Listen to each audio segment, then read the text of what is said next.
In understanding the psychology of addiction, one can see a repeating pattern. At some point, the individual reaches that key moment. It's a point where a switch is flicked.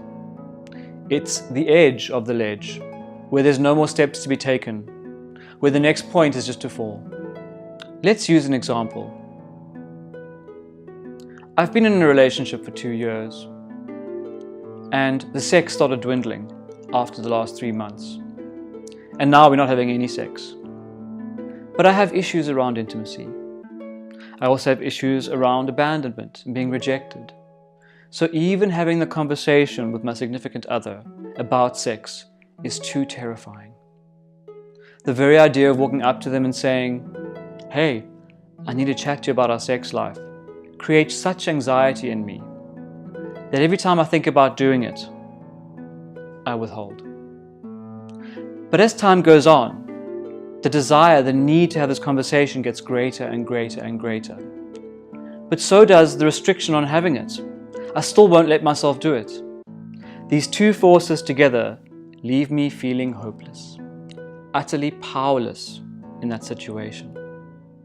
I have this deep need to connect with my significant other, to tell them how I'm feeling, to right this problem that I have in the relationship, yet I simply can't. I'm left in a void of utter hopelessness. It's at this point that the mind tries to regain psychological control. This is that key moment. It's right at the edge of the ledge where I decide I'm just going to jump. It's the moment when we try and usurp some kind of personal power back.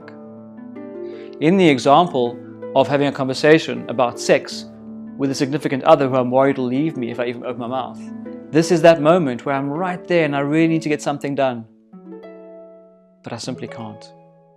And to offset this massive feeling of powerlessness, I flick a switch. Every single time a person has ended up using alcohol or drugs or whatever their process might be, they didn't feel better when they were at the dealer. They didn't feel better when they were pouring the Cab Sauvignon. They felt better when they decided they were going to. When they decided was when they took back personal power.